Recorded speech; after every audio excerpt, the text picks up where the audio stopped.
신앙생활 이제 시작한 지 얼마 안 되시는 분들일수록 그런 이야기들을 하는 것 많이 들었습니다. 천주교는 그렇지 않은데 우리 개신교는 여러 가지 제한이 많다. 쉬운 예를 들면 술, 담배 문제 그렇지 않습니까? 우리 천주교는 사제들도 술, 담배 다 모이면 맥주 마시고 다 하는데 저희들은 그런 아직 허락이 안 되고 제한이 있습니다. 우리 제사 지내는 문제도 역시 마찬가지입니다. 쉬운 예를 들었지만 사실은 우리 성경에 여러 가지 제한적인 또 하나님의 말씀, 규례 많이 나옵니다. 근데 제한은 우리를 괴롭히려고 둔 것이 아니고 축복입니다. 우리를 위해서, 우리의 안전을 위해서 하나님이 제한을 우리에게 두셨죠. 가장 대표적인 거 우리 창세기 말씀의 선악과 아니겠습니까? 모든 것이 다 허락되었지만 선악과는 손대면 안 됐던 것, 제한을 하나님께서 두신 것입니다. 넘지 말아야 될 선을 넘으면 안 된다는 거예요. 넘지 말아야 될 선은 뭡니까? 우리가 하나님처럼 높아지려고 하는 것, 이것이죠. 그렇게 되면 우리 인생은 저주 가운데 떨어지기 때문에 하나님께서 제한을 두신 것입니다. 커다란 예가 되겠지만 우리의 일상 속에 그래요. 이거 하지 말라, 저거 하지 말라는 것은 사실은 어떻게 보면 우리의 보호를 위해서, 우리의 축복을 위해서 하나님께서 두셨다, 이렇게 우리가 믿으면 좋겠습니다. 오늘 엘리와 그 자식들에게 하나님의 참 무서운 심판이 임합니다. 오늘 우리가 읽은 말씀의 내용이죠. 근데 사실은 그 이유가 뭐냐면 이 제한이라고 하는 것을 엘리가 자식들에게 효과적으로 사용을 하지를 못했습니다. 자식들을 아끼고 사랑하는 마음은 누구에게나 다 있죠. 그러나 우리가 결정적인 순간에는 제한을 해야 되는 거예요. 특별히 나이가 어릴수록 머리가 크면은 그게 안 됩니다. 그때는 기도로 하나님 앞에 맡겨야 되는 것이고, 나이가 어릴수록 우리가 선을 분명하게 그어주어서 하나님을 경외하는 법을 어릴 때부터 가르치는 것, 이게 부모의 마땅한 책임이며 또 사명이라고 말할 수가 있습니다. 근데 엘리는 그거를 못했다는 거죠. 우리 27절과 28절 말씀을 보면 이런 내용들 우리가 볼 수가 있습니다. 27절, 하나님의 사람이 엘리에게 와서 그에게 이르되 여호와의 말씀에 너희 조상의 집이 애굽에서 바로의 집에 속하였을 때에 내가 그들에게 나타나지 아니하였느냐? 이스라엘 모든 지파 중에서 내가 그를 택하여 내 제사장으로 삼아 그가 내 제단에 올라 분향하며 내 앞에서 에봇을 입게 하지 아니하였느냐? 이스라엘 자손이 드리는 모든 화제를 내가 내 조상의 집에 주지 아니하였느냐? 이런 말씀을 주시는데, 요약하면 그렇죠. 출애굽 은혜를 하나님이 베풀어 주셨고, 특별히 레위 지파는 하나님을 직접적으로 섬길 수 있는 에봇, 제사장 의복을 입혀 주셨습니다. 그리고 그들이 취할 그 제물에 몫이 있었어요. 하나님 오늘 말씀해 보면 제한을 걸어 두셨습니다. 그게 뭡니까? 이스라엘 자손이 드리는 모든 화제를 내가 내 조상의 집에 주었다. 그 화제에 이 제사장들이 취할 몫이 따로 정해져 있었어요. 그래서 그것을 취하면 됩니다. 요 말씀대로 하면 복을 받아 누리는 거예요. 이게 제한이에요. 하나님이 우리의 일상에 두신 제한은 그대로 저희가 할 수만 있으면, 여러분 순종하며 나가면 그 제한 안에서 우리는 얼마든지 자유와 하나님이 베풀어 주신 축복을 말로 다 표현할 수 없이 누리면서 살아갈 수 있습니다. 그런데 엘리가 그걸 못했어요. 가장 좋은 제물의 부위를 이 아들들이 먼저 취했어요. 하나님 앞에 드릴 것을. 그러면 엘리가 그것을 단호하게 막았어야 되는데 하지 못했습니다. 왜냐하면 그들의 말을 들어줄 것은 들어줘야죠. 여러분, 자녀들의 말을 들어줄 것은 들어줘야 되지만 결정적인 거, 가장 중요한 거, 우리의 믿음과 관계되고 하나님과 관계되는 건요, 아닌 건 아니라고 선을 그어줘야 되는 거예요. 자녀를 위한 것이 여러분 뭡니까? 나 자신을 위할 수 있는 것이 뭡니까?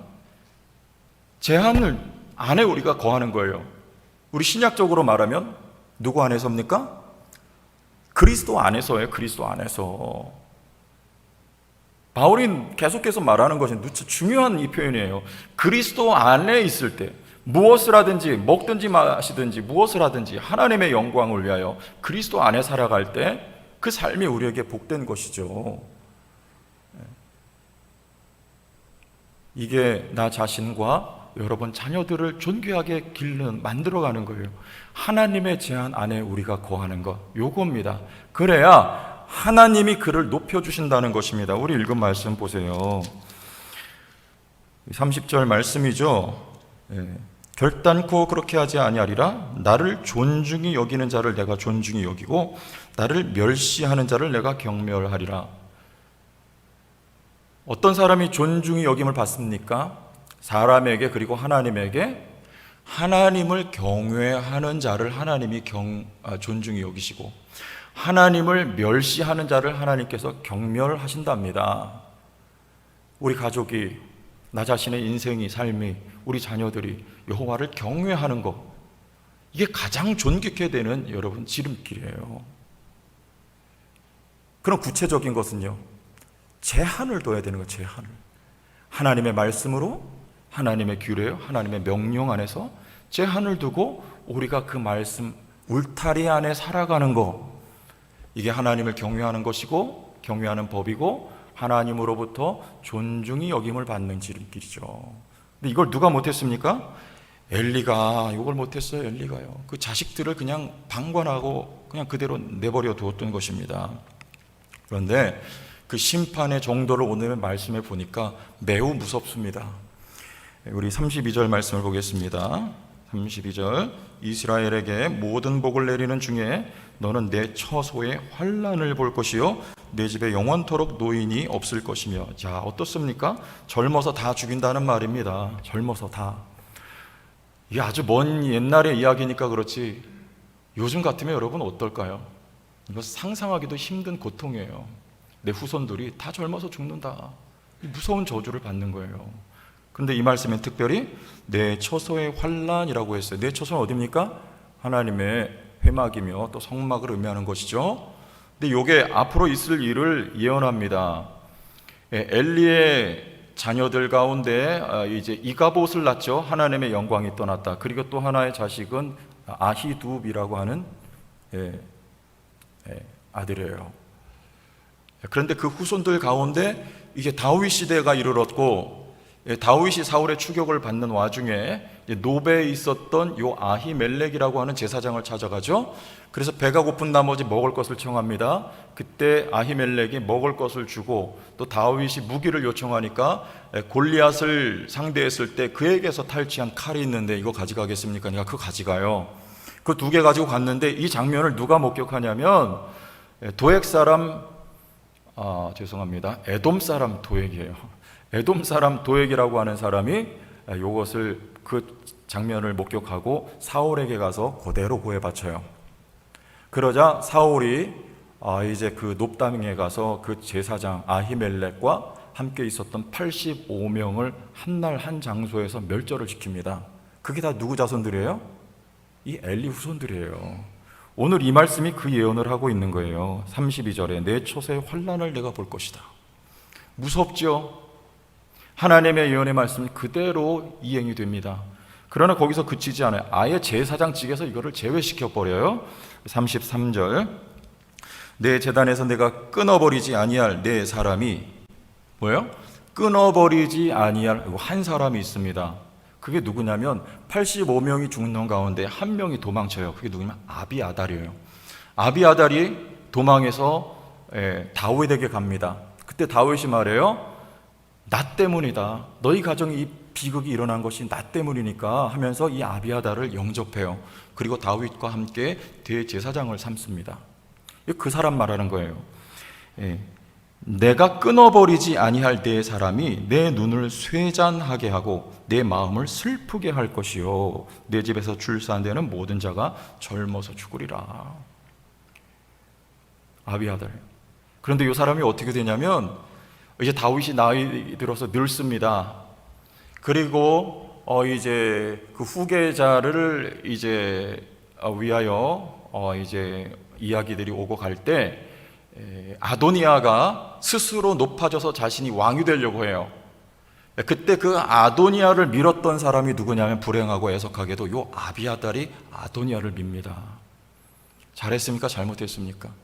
안목이 있습니까? 없습니까? 아도니아 밀면 안 되죠. 누구 밀어야 돼요? 솔로몬 밀어야죠. 솔로몬이 왕이 됩니다. 그때 요 말씀이 그대로 실행돼요. 우리 열왕기상 2장 27절 말씀이 읽습니다. 아비아달을 쫓아내어 누가요? 솔로몬이 쫓아내어 여호와의 제사장 직분을 파면하니 여호와께서 실로에서 엘리의 집에 대하여 하신 말씀을 응하게 함이더라. 요 말씀 그대로 그 자식들에게 이루어집니다. 성취돼요.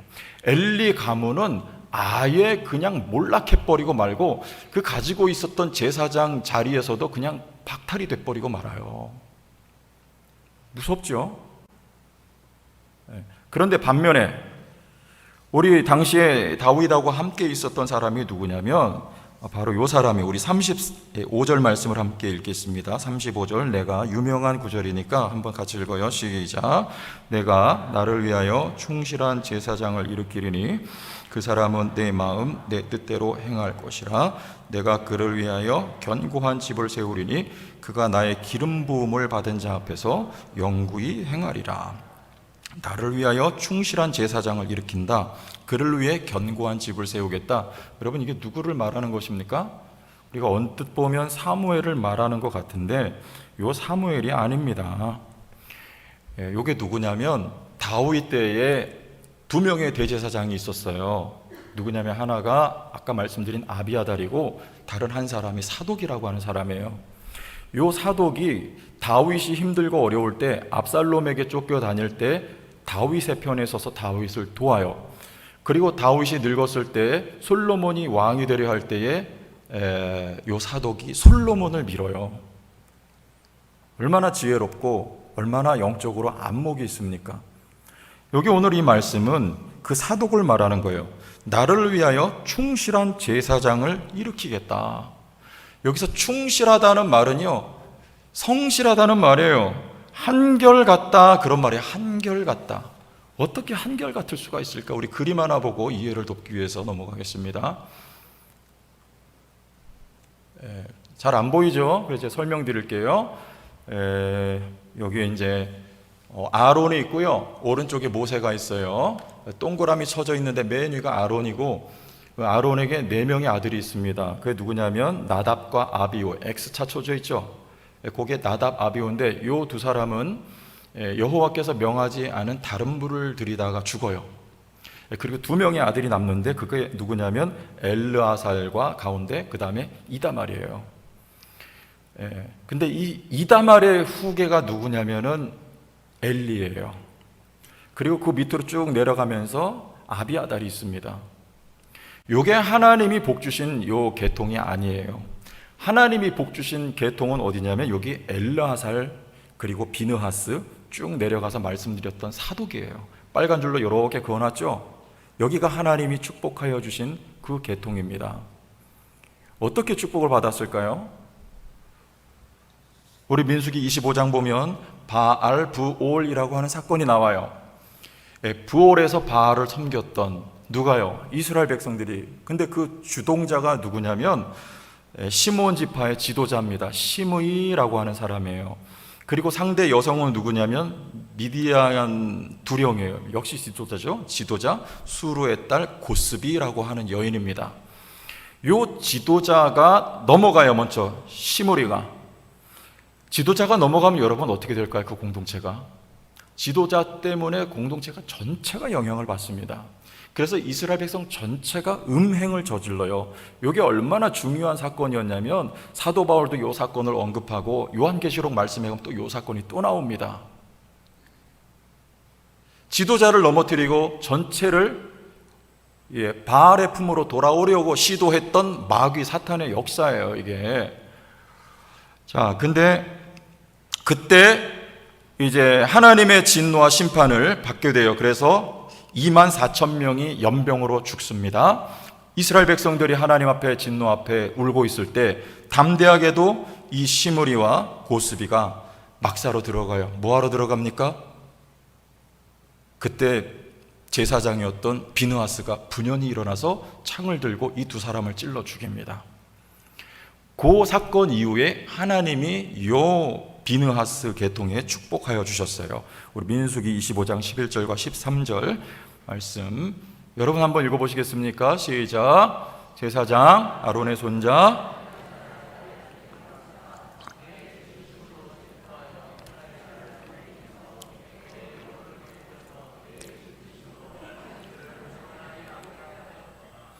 그러므로 말하라. 내가 그에게 내 평화의 언약을 주리니 그와 그 후손에게 영원한 제사장 직분의 언약을 누구에게 주셨어요? 요 비느하스 엘르아살 계통에 하나님이 복을 주셨단 말이에요. 그 제사장 직분을 하나님이 영원하게 해 주시겠다고 하는 약속을 요 계통에 주셨어요. 근데 여기 어디로 넘어갔습니까 지금? 눈을 들어 주를 보라. 졸지 말고 보세요. 성경 얘기하니까 막 졸립죠? 여기 어디로 넘어갔어요? 아니, 이 엘리 쪽으로, 이다말 쪽으로 여기 어느 순간 넘어가 있는 거예요, 이 제사장이. 여러분, 요 대목 말하기 전에 우리가 먼저 첫 번째 우리 복에 대해서 한번 말씀하겠습니다. 누가 복 받았다고요? 비느하스 계열이 복을 받았어요. 그리고 그 복이 사독에게까지 임합니다. 어떻게 사독이 견고히, 똑같은 말이에요, 충실히 변함없이 한결같이 충성할 수 있었느냐? 아버지 다윗 때에도 그 곁에서 다윗을 돕고, 그리고 솔로몬이 왕이 될 당시에도 솔로몬을 지지하였던, 이 영적으로 눈이 열려져 있고, 그리고 하나님이 원하는 방향을 깨달아서 그 방향의 그 길에 서서 한결같이 하나님께 충성할 수 있었느냐? 복을 받았기 때문입니다. 우리의 신앙생활은 복 받지 아니하면은 있을 수가 없는 거예요. 이 자리에 나와 있는 여러분 모두는 하나님께 복을 받아 이 자리에 나올 수 있는 것입니다. 이 영적인 복인 거예요. 영적인 복. 하나님이 우리를 바라보실 때 중요하게 여기시는 건 뭐냐면 이 영적인 복이에요. 갈렙이 어떻게 갈렙이 될 수가 있었습니까? 영적인 복을 받았어요. 영적인 복을요.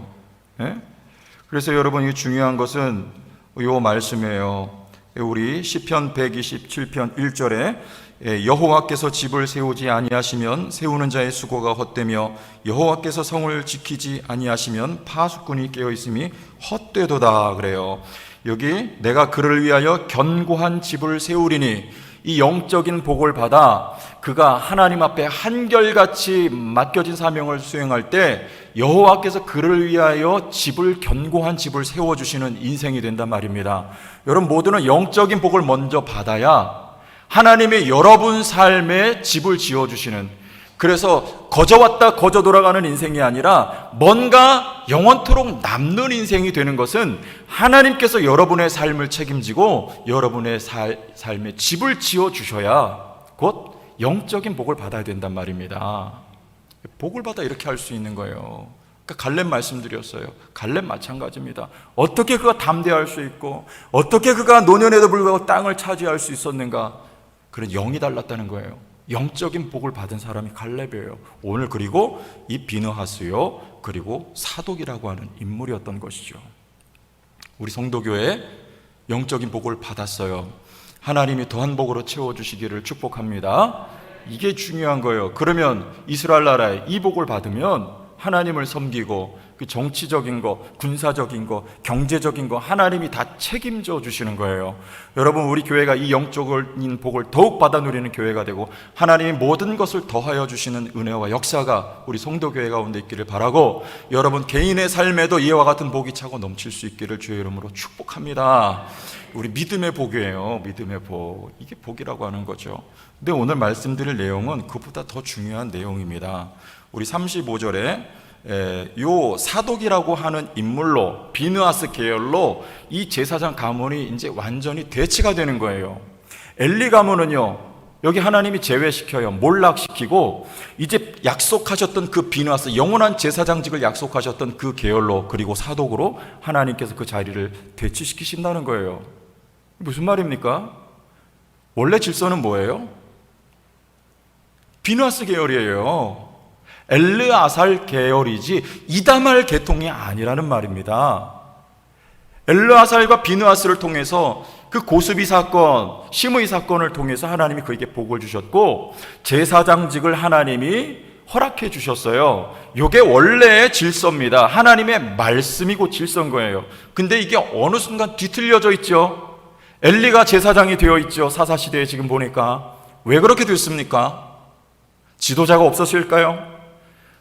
아니요, 모세 시대에는 모세가 지도자였어요. 여호수아 시대 마찬가지입니다. 그럼에도 불구하고 이스라엘 백성들은 하나님 앞에 패역한 모습을 드러내 보였어요.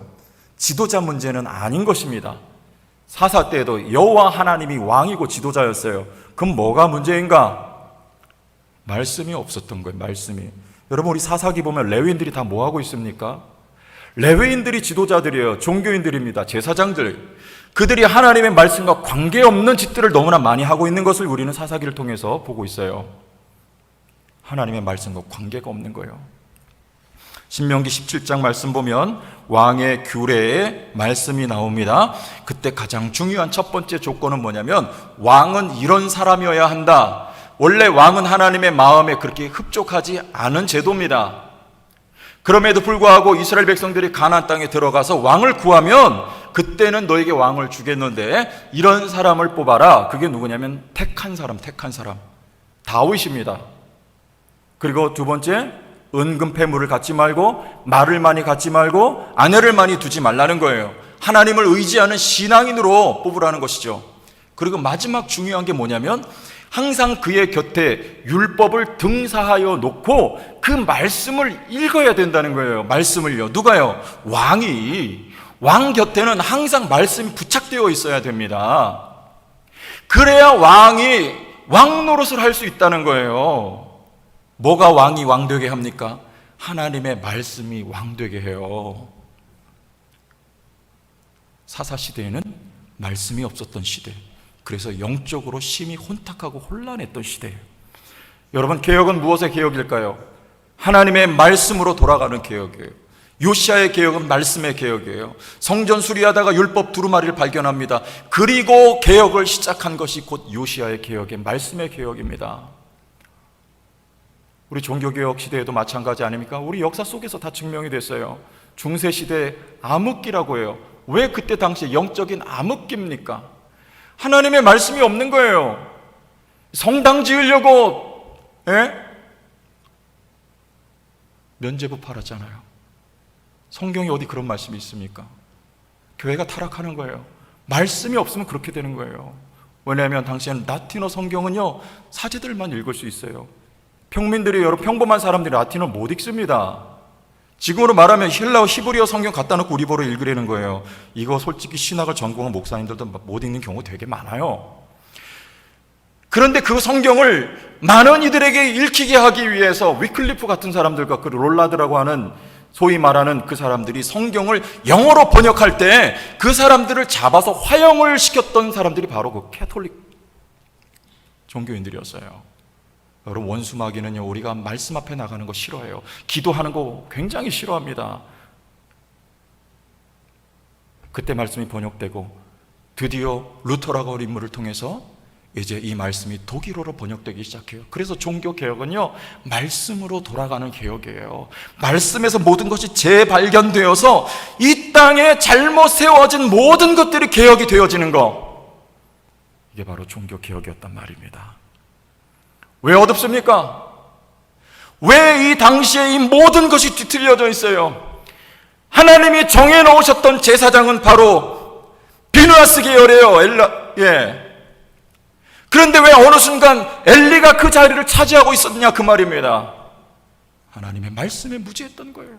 아무나 갖다 세워놓는 거예요.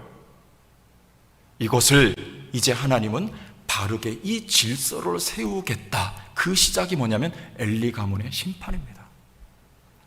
우리 대한민국이 굉장히 어렵습니다. 여러분, 어떻게 해야 되겠습니까?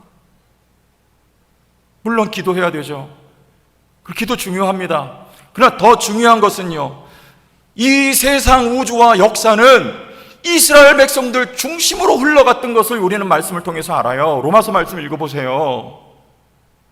무슨 말이냐면 이 세속의 역사는 교회 중심으로 흘러간단 말입니다. 교회가 살면 이 나라가 사는 거예요. 그 교회는 어떻게 사냔 말이에요. 말씀이 부흥이 교회의 부흥이에요. 말씀의 부흥은 설교의 부흥이에요. 하나님의 말씀이 살아야 교회가 생명력을 회복한단 말입니다. 교회가 생명력을 회복하면 이 역사가 구원을 받아요. 질서가 바르게 세워져야 하나님이 복을 주고 이 나라에 하나님이 손을 대지 않겠습니까? 띠들르고 나가서 데모해 보세요. 물론 그것도 필요하겠죠. 그거 가지고 되는 것 아닙니다. 하나님의 말씀 앞에 돌아와야 돼요, 교회가. 그래서 생명을 얻어야 돼요. 교회가 다시 일어서야 됩니다. 그래, 이 나라에 소망이 있는 거예요. 우리 제천 성도교회 여러분 대입해 보세요. 적용해 보세요. 우리 교회 소망은 무엇이겠습니까? 질서가 세워져야 돼요. 하나님의 말씀으로 돌아와야 되는 거예요. 말씀이 그렇다 하면 그런 거고 아니라 하면 단호하게 끊어낼 줄 아는 믿음의 결단과, 예?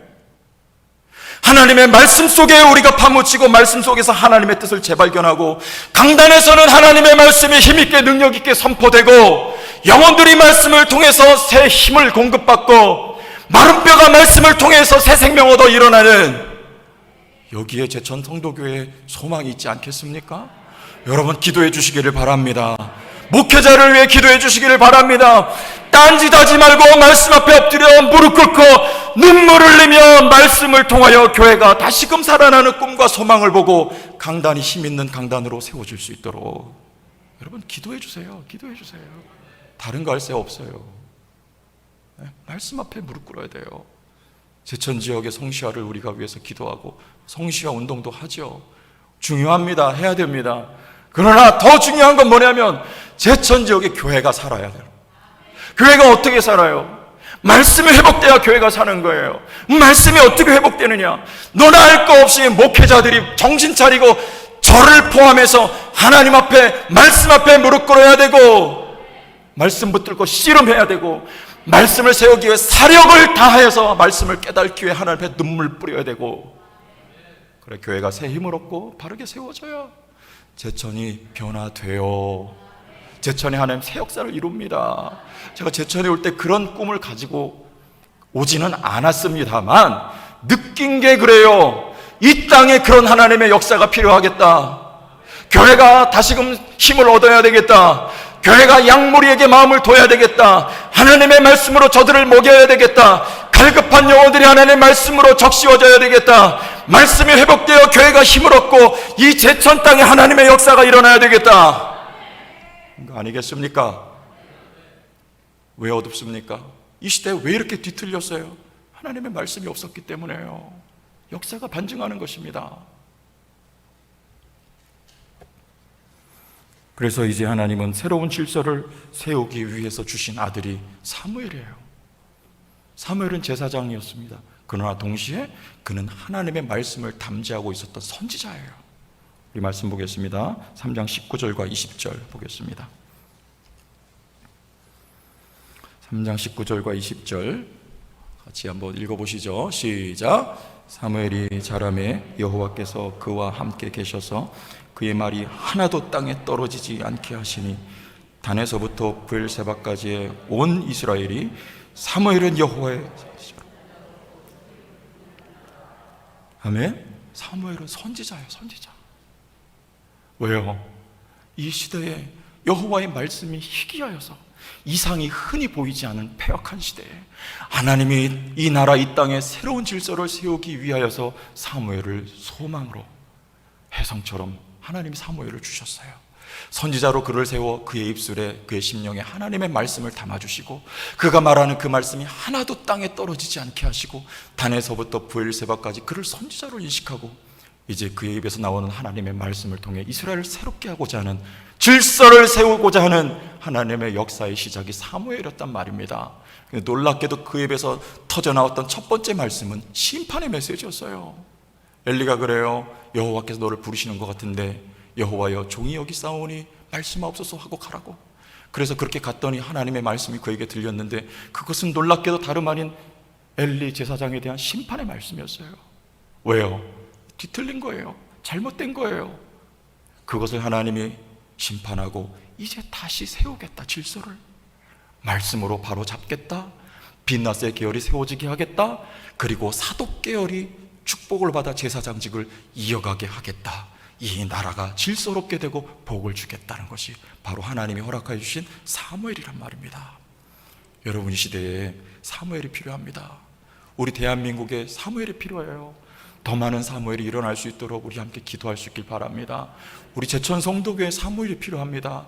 하나님의 말씀이 이렇게 선포될 수 있는 그 마음속에 심령에 하나님의 말씀을 담고 있는 불을 토해냄과 같은 하나님의 말씀에 사로잡힌 사무엘이 우리 교회에도 필요한 줄로 믿고 제천 땅에 필요합니다. 이 일을 위해서 여러분 같이 기도하고 그로 말미암아 교회가 질서가 세워지고 하나님이 하늘로부터 부으시는 은혜와 축복, 그 영혼이 잘되고 영적인 복을 받아 하나님께서 모든 것을 더하여 주시고 믿는 자의 수도 더하여 주시고 땅끝까지로 주의 복음 힘있게 전할 수 있는 우리 교회와 여러분 개인의 인생이 될 수 있기를 주의 이름으로 축원합니다. 하나님 아버지 은혜와 사랑을 감사합니다. 이 시대가 사사시대와 같지 않은지 우리가 돌아봅니다. 아니, 오히려 그보다 더 악한 패역한 세대가 되었는데 주님, 교회가 힘을 얻어야 되겠습니다. 대한민국 교회가 다시 살아야 되겠습니다. 사무엘을 우리에게 허락하여 주옵소서. 성도교회가 다시 힘을 얻어야 되겠습니다. 말씀이 다시 우리에게 허락되게 하여 주옵소서. 제천에 있는 교회가 살아야 되겠습니다. 제천의 성시화 되어야 되겠습니다. 말씀 앞에 무릎 꿇고 사력을 다할 수 있는 종들이 많아지게 하여 주옵소서. 이 땅이 변화되게 하여 주옵소서. 우리 개인의 삶이 여호와여 종이 여기사오니 말씀하옵소서. 이 믿음의 태도로 나아가는 우리 개인의 신앙과 삶이 되게 복내려 주옵소서. 예수님 이름으로 기도하옵나이다. 아멘.